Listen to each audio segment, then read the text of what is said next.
Class number 34। Templates are the foundation of generic programming. अब ये क्या कहता है ना, जो जेनेरिक प्रोग्रामिंग आप आगे चल के सीखने वाले हैं वो उसका फाउंडेशन जो है टेम्पलेट का क्लास होता है।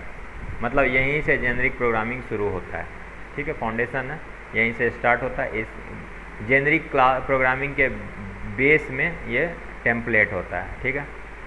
Which involve writing code in a way that is independent of any particular type. मतलब क्या कहता है कि आप इस तरह की कोडिंग कर सकते हैं इसके अंदर जो किसी पर्टिकुलर, किसी खास टाइप पे डिपेंड ना हो, ठीक है, किसी भी खास टाइप पे डिपेंड ना हो, ऐसा कर सकते हैं, ठीक है। ए टेम्पलेट इज अ ब्लूप्रिंट और फॉर्मूला। ए टेम्पलेट क्या है, एक ब्लूप्रिंट है या फिर फार्मूला है, और formula for creating a generic class और ए फंक्शन। जेनेरिक क्लास और जेनेरिक फंक्शन आप टेम्पलेट की मदद से बना सकते हैं। The library container like iterator and algorithm are example of generic programming. तो इटरेटर और एल्गोरिदम क्या है, जेनेरिक प्रोग्रामिंग के एग्जाम्पल है। And have been developed using the template concept. और ये सब टेम्पलेट कॉन्सेप्ट की मदद से क्या किया गया, बनाया गया। There is a single definition of each container such as vector, but we can define many different kind of vectors. जैसे मान लो कि एक वेक्टर क्लास है, लेकिन वेक्टर क्लास के अंदर डिफरेंट टाइप के वेक्टर आप बना सकते हैं। इंटीजर के बना सकते हैं, स्ट्रिंग के बना सकते हैं, डबल वैल्यू के बना सकते हैं, कैरेक्टर के बना सकते हैं। तो आप टाइप इंडिपेंडेंट अगर कंपोनेंट को आप बनाना चाहते हैं तो उसके लिए इसका फाउंडेशन कौन है, ये जेनेरिक प्रोग्रामिंग का टेम्पलेट है, ठीक है। You can use template to define function as well as class. आप टेम्पलेट की मदद से फंक्शन भी बना सकते हैं और क्लास भी बना सकते हैं। Let us see how they work. हम यहाँ पे देख रहे हैं कैसे काम करता है। The general form of a template function definition is shown as have. तो टेम्पलेट लिखेंगे यहाँ पे, फिर क्लास का टाइप देंगे, फिर रिटर्न टाइप, फिर फंक्शन का नाम और फिर पैरामीटर लिस्ट, ठीक है। तो यहाँ पे टेम्पलेट और क्लास का टाइप, यहाँ पे जो एंगल ब्रैकेट, इसको एंगल ब्रैकेट कहते हैं, लेस देन और ग्रेटर देन के साइन के बीच में जो भी लिखना है, इस एंगल ब्रैकेट के अंदर टाइप देना पड़ता है आपको। मतलब इंटीजर है या फिर आपका स्ट्रिंग है या फिर डबल है या anything else. Here type is a place holder name for a data type used by the function. क्या है, टाइप एक प्लेस होल्डर है डाटा टाइप का जो फंक्शन द्वारा यूज किया जाएगा। This name can be used within the function definition, और इसको फंक्शन डेफिनीशन के अंदर यूज किया जाएगा। The following is the example of a function template that return the maximum of 2 value. हम यहाँ पे एक फंक्शन बनाते हैं जो टेम्पलेट का यूज़ करेगा और आपको 2 वैल्यू के में बड़ा कौन सा है वो बताएगा। तो यहाँ पे बनाते हैं एक टेम्पलेट। यहाँ पे टेम्पलेट कीवर्ड लिखना पड़ेगा आपको, ठीक है। तो यहाँ पे देखिए,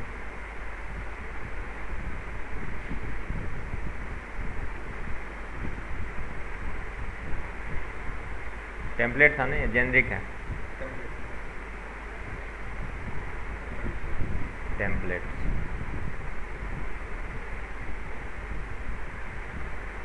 चौंतीस नंबर क्लास टेम्पलेट्स।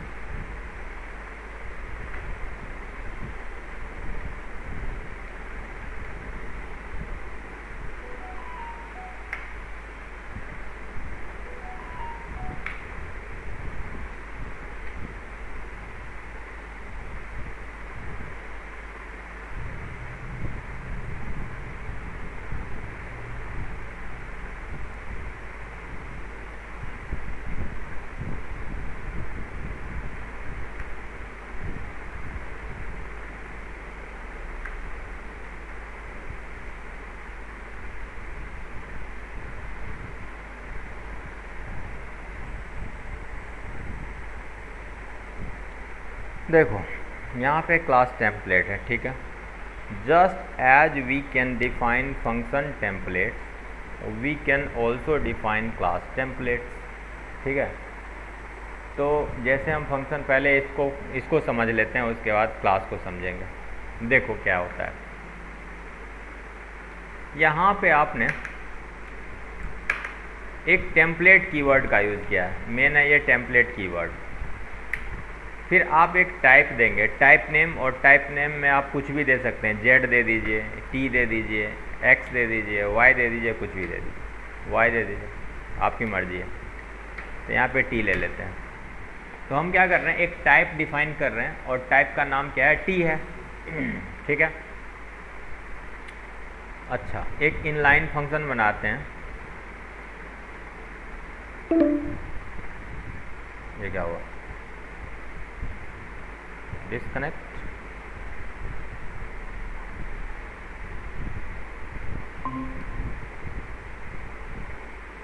अपने आप रिकनेक्ट।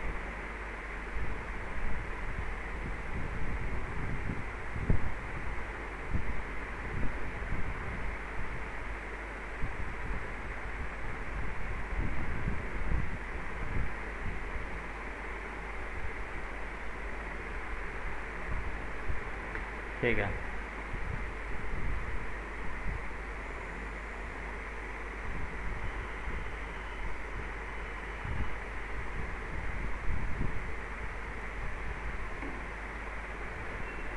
तो यहाँ पे हम क्या करते हैं, इसको यहाँ से उठाएंगे, इधर रख देंगे।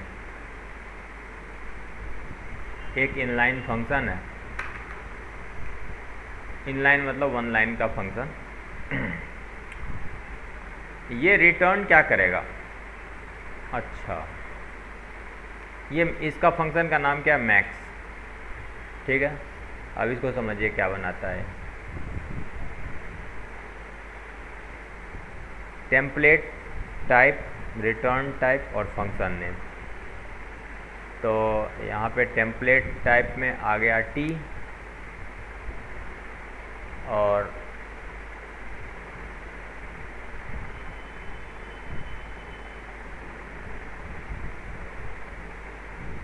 रिटर्न टाइप,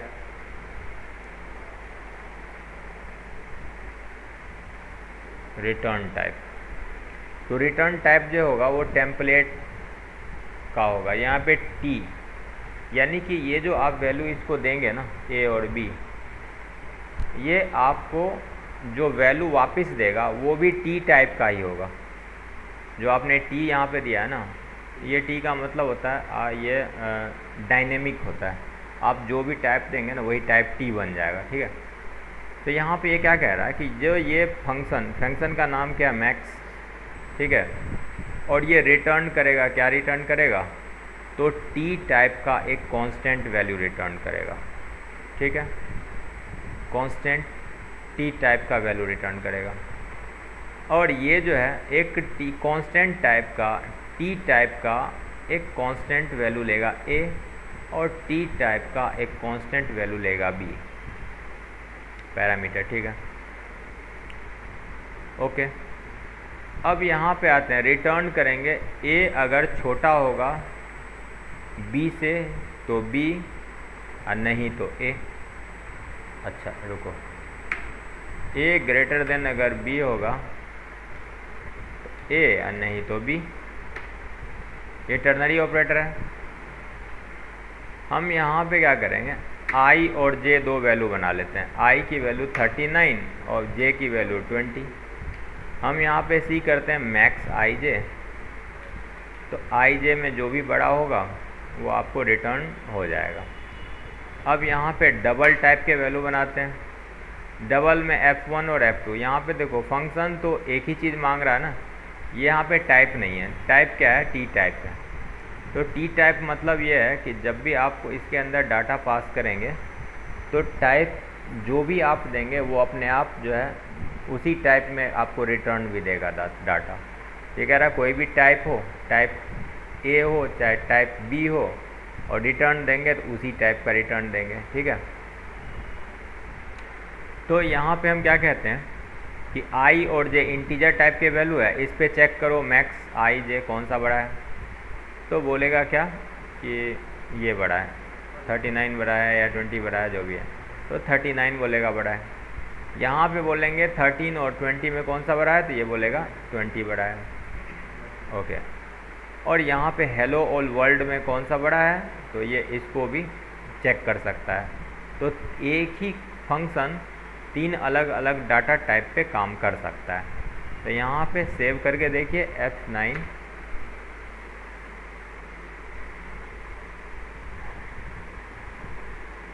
F11, तो पहले वाले में i की वैल्यू 39 बड़ा था, दूसरे वाले में 20 बड़ा था, और तीसरे वाले में हेलो वर्ल्ड में वर्ल्ड बड़ा है, डब्ल्यू। हाँ, वर्ल्ड डब्लू से बड़ा चल रहा है ना।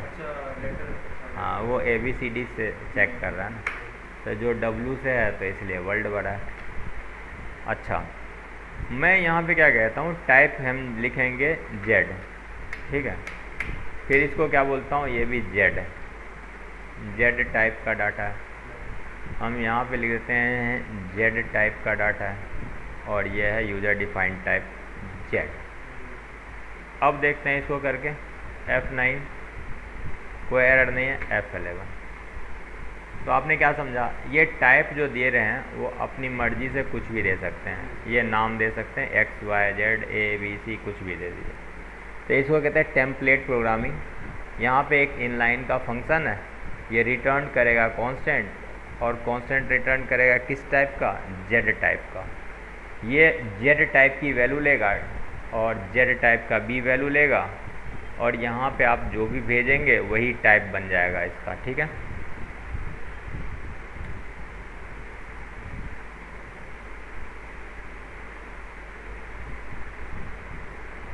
If the compile and above this would produce the following result, तो सही दे रहा है रिजल्ट, तीनों में बता दिया, चाहे कोई सा भी डाटा दो उसको कोई मतलब नहीं है, आपको बता देगा कौन सा बड़ा। टेम्पलेट ऑलरेडी प्रिपेयर्ड है क्या? क्या टेम्पलेट ऑलरेडी प्रिपेयर्ड है क्या? टेम्पलेट ऑलरेडी नहीं, बनाना पड़ता है, आपको बनाना है किसी भी नाम से। टेम्पलेट में आप खाली यहाँ पे टेम्पलेट कीवर्ड जो है पहले से है और प्री डिफाइंड है, यहाँ पे प्री डिफाइंड है ये? हाँ, प्री डिफाइंड है। आपको टेम्पलेट लिख करके फिर टाइप नेम देने पड़ेंगे।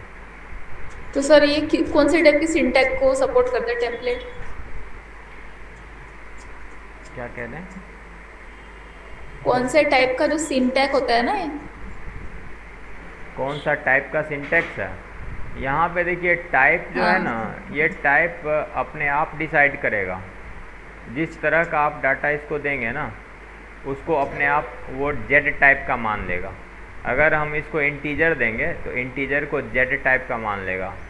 अगर हम इसको कोई डाटा देंगे डबल टाइप का तो उसको डबल को जेड टाइप मान लेगा। मतलब जेनरिक प्रोग्रामिंग है, जो भी आप डाटा भेजेंगे ना उसी को टाइप मान लेगा वो, उसको उसका टाइप मान लेगा। हाँ। तो और हम जनरल प्रोग्रामिंग करते हैं और टेम्पलेट में प्रोग्रामिंग करते हैं, तो कुछ डिफरेंसेस कहाँ पे आएंगे फिर? डिफरेंसेज ये है कि जब जनरल प्रोग्रामिंग करते थे ना तो यहाँ पे आपको एक टाइप देना पड़ता था ना, कि ये जो रिटर्न करेगा इंटीजर रिटर्न करेगा, या फिर ये जो है डबल रिटर्न करेगा वैल्यू, या फिर वॉइड रिटर्न करेगा, ऐसे देना पड़ता था। हाँ, वॉइड। हाँ हाँ, लेकिन ये जो है, ये जो आप टाइप दे रहे हैं ना, ये टाइप प्रोग्राम स्टैटिकली डिफाइन नहीं करेगा, प्रोग्राम डायनेमिकली डिफाइन करेगा कि आप किस तरह का टाइप देना चाहते हैं, ठीक है। तो जो टाइप यहाँ से आएगा वो टाइप जेड बन जाएगा ऑटोमेटिकली, ठीक है। नाम जो है कुछ भी दे सकते हैं, टी दे सकते हैं, जेड दे सकते हैं, मैं टी कर देता हूँ, टी मतलब टेम्पलेट। तो आप ये कोई भी टाइप अगर आप डाटा इसको भेजेंगे ना तो उसी टाइप में कन्वर्ट हो जाएगा इसका आउटपुट, जो जिस टाइप का आप डाटा दे रहे हैं इसको, ठीक है। यहाँ पे कांस्टेंट एड्रेस लिया जा रहा है। अगर एड्रेस क्यों ले रहे हैं, ताकि आप अगर वैल्यू ले लेंगे ना, वैल्यू ले लेंगे तो टाइप चेंज होगा तो वैल्यू में गड़बड़ हो जाएगा कि भाई वैल्यू किसी अलग टाइप का है, अलग टाइप का। लेकिन जब आप एड्रेस ले लेंगे ऐसे करके, तो जिस टाइप का वो एड्रेस होगा उसी टाइप का ये टी बन जाएगा आपका डाटा टाइप। एड्रेस अलग अलग टाइप के होंगे, जैसे इंटीजर का एड्रेस अलग तरह का होता है, डबल का एड्रेस अलग तरह का होता है। तो आपने यहाँ पे रेफरेंस दे दिया ना इसको कि हमें जो कांस्टेंट वैल्यू चाहिए और ये एड्रेस चाहिए इसका, तो जो टाइप यहाँ से जाएगा इसके अंदर वही एड्रेस में कन्वर्ट होगा और वही ये टी बन जाएगा। आगे समझ में? अच्छा, अब बनाते हैं टेम्पलेट क्लास। टेम्पलेट क्लास क्या होता है? जैसे टेम्पलेट फंक्शन होता है उसी तरह से टेम्पलेट क्लास बना सकते हैं। तो यहाँ पे आ जाते हैं, इसको टेम्पलेट्स 1 क्लास कर देते हैं इसको।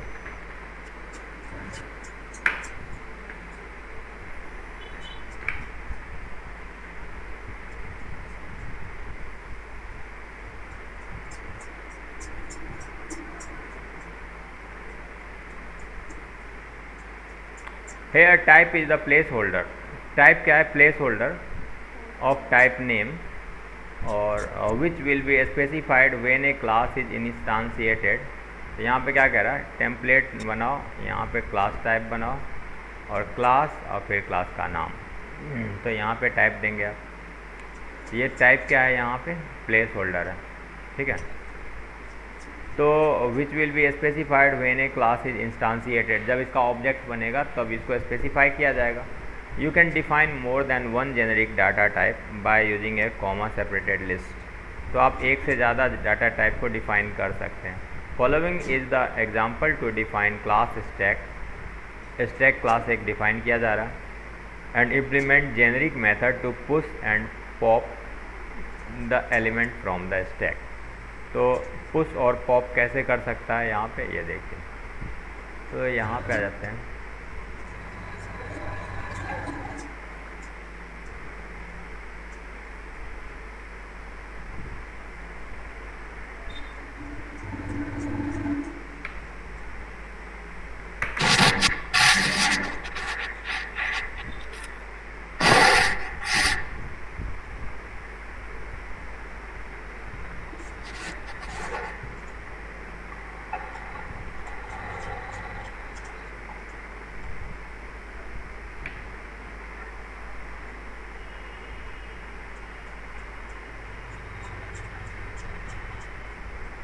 पुश और पॉप वाले आप लोगों को भी आया था क्या क्वेश्चन?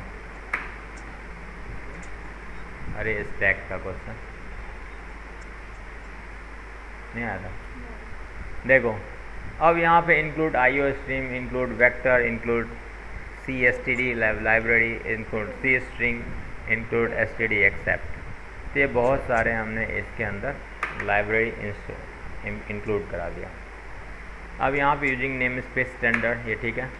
टेम्पलेट और टेम्पलेट का क्लास दे देंगे टी, कोई सा भी दे दीजिए नाम यहाँ पे टेम्पलेट, और ये क्लास टी टाइप का क्लास है। अच्छा, अब यहाँ पे आएंगे, क्लास का नाम क्या है? स्टैक है।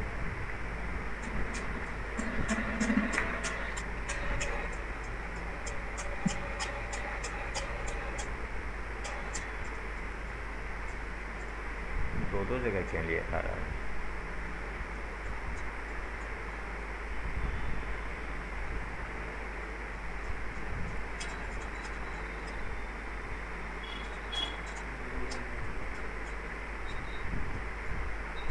एक जगह से ही काम हो जाएगा। दोनों तो ग्लोबल स्कोप में ही है, ये भी ग्लोबल स्कोप में है, ये भी ग्लोबल स्कोप में है। तो यहाँ पे देखिए, यहाँ पे क्या है, इसको कमेंट भी कर सकते हैं आप। तो यहाँ पे एक टेम्पलेट क्लास बनाया जाता है, क्लास टी टाइप का क्लास। क्लास का नाम है स्टैक और यहाँ पे प्राइवेट मेंबर है, इसके प्राइवेट मेंबर है वेक्टर, वेक्टर और वेक्टर में टी टाइप के वेक्टर। तो यहाँ पे एक वेक्टर बनाया जा रहा है। वेक्टर क्या है? ये देखिए यहाँ पे इंक्लूड किया जा रहा है ना, ये प्री डिफाइन कुछ क्लास है, पहले से ही प्री डिफाइन वैल्यू है, प्री डिफाइन क्लास है। यहाँ से निकाला जा रहा वेक्टर टी एलिमेंट्स ELEMS, ये ऑब्जेक्ट है वेक्टर क्लास का, ठीक है। लेकिन ये है टी टाइप के, टी मतलब डिफाइंड नहीं है, जेनरिक है ये आप कुछ भी टाइप पास कर सकते हैं इसके अंदर, ठीक है। अब हम यहाँ पे एक वॉइड पुश नाम का एक वेरिएबल, एक मेथड बनाया जाएगा, एक वॉइड पॉप नाम का एक मेथड बनाया जा रहा है, और एक टी टॉप नाम का एक मेथड बनाया जा रहा है जो रिटर्न में देगा आपको टी वैल्यू, ठीक है। टी वैल्यू रिटर्न देगा, टी टाइप का वैल्यू। एक बुलियन इम्पटी नाम का एक मेथड है,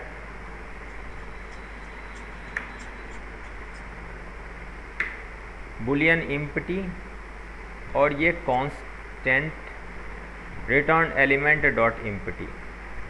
तो ये बुलियन रिटर्न करेगा, बुलियन मतलब ट्रू या फॉल्स, इम्पटी है, और ये कांस्टेंट वैल्यू रिटर्न करता है, ठीक है। कांस्टेंट वैल्यू रिटर्न करेगा, और यहाँ पे रिटर्न एलिमेंट डॉट इम्पटी, अगर इम्पटी होगा तो बोलेगा ट्रू और नहीं होगा तो बोलेगा फॉल्स।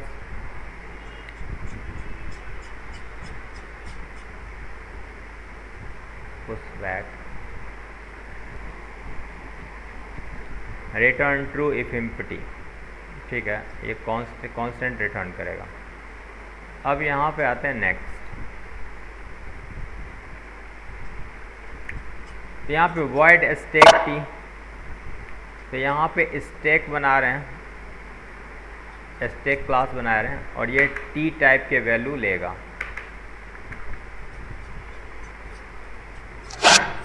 स्टैक के अंदर टी टाइप का एक वैल्यू लेगा, और आप एलिमेंट इसके अंदर जाएगा और रिटर्न कर देगा ये अपेंड। यहाँ पे आ जाइए, इसकी ज़रूरत क्या है, इसकी तो कोई ज़रूरत ही नहीं है, इसको कमेंट कर देते हैं। एक बार हमने डिफाइन यहाँ पे कर दिया है ये ग्लोबली, तो ये सब जगह अवेलेबल होगा ना, ठीक है। तो यहाँ पे वॉइड स्टैक और टी टाइप के वैल्यू होगा, और ये पुश करेगा, तो पुश नाम का एक मेथड है, और पुश नाम का मेथड क्या करेगा, element dot push back, element dot push back नाम के वैल्यू को कॉल करेगा, एलिमेंट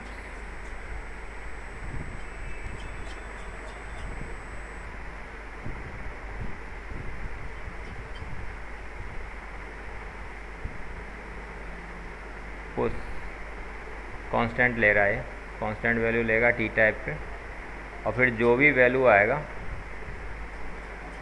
टी टाइप का होगा, और उस टी टाइप के वैल्यू को पुश बैक कर देगा, पुश बैक, और वो एलिमेंट जो भी आएगा। तो ELMS कौन सा है, ये आपका ये वेक्टर क्लास का है ना, तो इसके अंदर पुश और पॉप जो मिल जाता है बाय डिफ़ॉल्ट मिलता है हमें। तो यहाँ पे देखो एक स्टैक है पॉप, पॉप का मतलब क्या होता है, इफ़ डॉट इम्पटी, अगर इसके अंदर एलिमेंट के अंदर कोई जगह नहीं है, खाली है, तो आप इम्पटी लिख दो, यहाँ पे एक एरर दे दो, आउट ऑफ रेंज एरर, और इम्पटी बोल दो।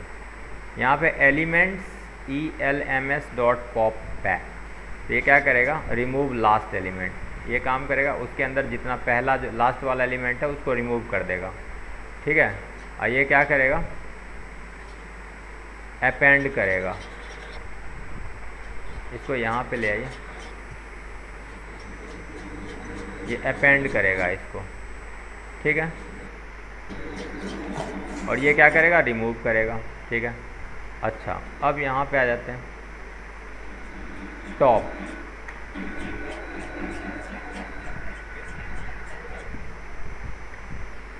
टॉप वाला एक और अलग से फंक्शन है, ये हमें टॉप बताएगा टॉप वैल्यू किसका है।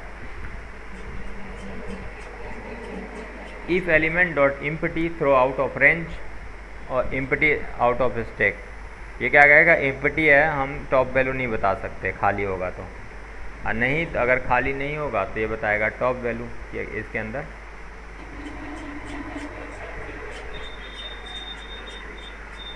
रिटर्न द लास्ट एलिमेंट, ठीक है। अब आते हैं return element dot back. Okay, इसको भी इसके अंदर डाल दीजिए। ठीक है, तो ये बन गया आपका पूरा क्लास। और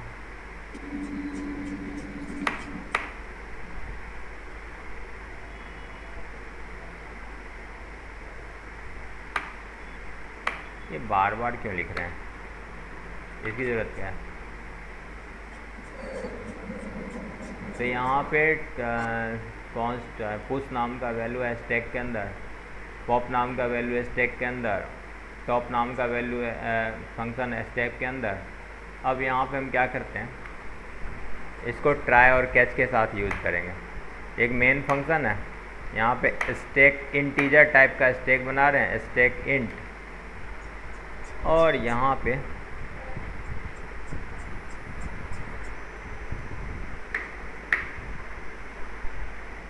ऐसे यहाँ पे stack int, int stack, stack string, string stack. आप दोनों चीज़ को वैल्यू को पुश करके देखते हैं। तो इंट स्टैक डॉट पुश 7 को पुश करो, सी आउट करो टॉप, तो इंट स्टैक में 7 मिलेगा आपको यहाँ पे जगह। ठीक है, string stack dot push hello लिखेंगे तो हेलो चला जाएगा उसके अंदर। फिर स्ट्रिंग स्टैक डॉट टॉप करेंगे तो इसमें पहला वैल्यू देगा हेलो है। स्ट्रिंग स्टैक डॉट पॉप करेंगे तो ये हमें क्या देगा कि भाई आपका पॉप हो गया, एक ही वैल्यू है पहले से ही, पॉप हो गया। लेकिन स्ट्रिंग डॉट पॉप दोबारा करेंगे ना तो आउट ऑफ रेंज बोल देगा, कहेगा कि आपके पास ना एक्सेप्शन है कि इसके अंदर अब डाटा है ही नहीं। जब डाटा एक ही है हेलो, तो आप दोबारा पॉप क्यों कर रहे हैं? ठीक है, यहाँ पे क्या कह रहा है कि अगर आप पॉप करोगे यहाँ से तो ये पहले चेक करेगा कि एम्प्टी स्टैक तो नहीं है। अगर स्टैक एम्प्टी है तो क्या करेगा, एक एरर थ्रो कर देगा, और एरर यहाँ पे कैच हो जाएगा, आपका एक्सेप्शन आ जाएगा। और यदि आपका एम्प्टी स्टैक नहीं होगा तो बोलेगा कि रिटर्न कर दो ये वैल्यू, है ना। तो ये बता देगा कि भाई इसके अंदर वैल्यू है पॉप करने के बाद। तो चलो करके देखते हैं इसको। F9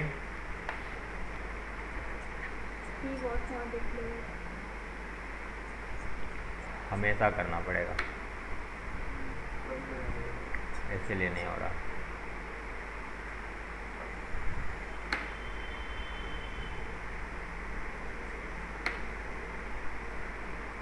पहले वाले को है ना वो कर देता है, हटा देता है।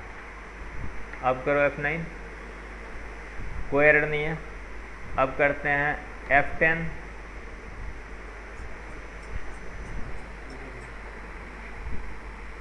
एरर दे दिया इसने।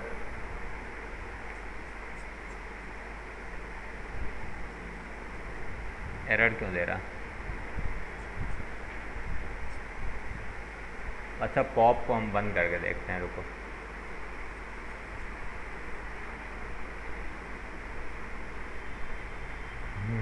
ट्राई स्टैक क्लास का इंट स्टैक, स्टैक स्ट्रिंग का string stack, int dot push 7 push करो, सी आउट करो टॉप को, string dot push hello push करो, सी आउट करो स्ट्रिंग डॉट टॉप को, और यहाँ पे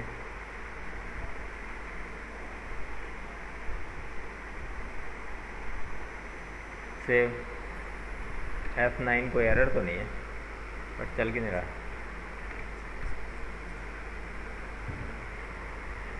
कुछ मैसेज देके बाहर आ जा रहा है, ये पता नहीं चल रहा क्या मैसेज है। तो उसमें चेक करिए ना कोड में कोड में पता नहीं चलेगा आपको, लंबा है ना ये। यहाँ पे देखो, टेम्पलेट क्लास टी बनाया गया, class stack private element, public void T const push element, void pop T top, Boolean, empty const return element dot empty. ये तो ठीक है, यहाँ पे एक क्लास है, इसके अंदर 4 वैल्यू डिफाइन कर रहे हैं, ठीक है। अच्छा एक काम करें, आज तो फिर लेट हो जाएगा। इसको ना, इस जितना भी फंक्शन ये बनाया जा रहा है ना, इसको क्लास के अंदर ही बना देंगे, यहीं पे अंदर में। अब यहाँ से एरर दे रहा है, ये कुछ एरर बता नहीं रहा कि कोई एरर है ही नहीं, कह रहा एरर 0 वार्निंग 0, फिर भी आपका रिजल्ट नहीं आ रहा, कोई एरर नहीं है इसमें, नथिंग, फिर भी रिजल्ट आ नहीं रहा है, कुछ गार्बेज वैल्यू देकर रिटर्न करके वापस कर दे रहा है। तो इसको अभी हम सॉल्व नहीं करेंगे, इसको सॉल्व करेंगे अगले चैप्टर में, और देखते हैं इसके बाद क्या आ रहा है। प्री प्रोसेसर, अच्छा ठीक है, कोई बड़ी बात नहीं। तो इसमें देखिए कुछ यहाँ पे कुछ मिस्टेक हो सकता है कि हम बार बार यहाँ तो या तो इस सब को, सारे फंक्शन को इसी के अंदर बना देंगे, हम इसी क्लास के अंदर बना देंगे, और फिर इसको रन करके देखेंगे। अगर रन हो गया था तो ठीक है, नहीं हो गया तो फिर दोबारा कोड को चेंज करके करेंगे, ठीक है। चलो तो इसको करते हैं अभी फ़िलहाल के लिए बंद, और अगले चैप्टर में फिर आपसे करते हैं इसको सॉल्व, ठीक है।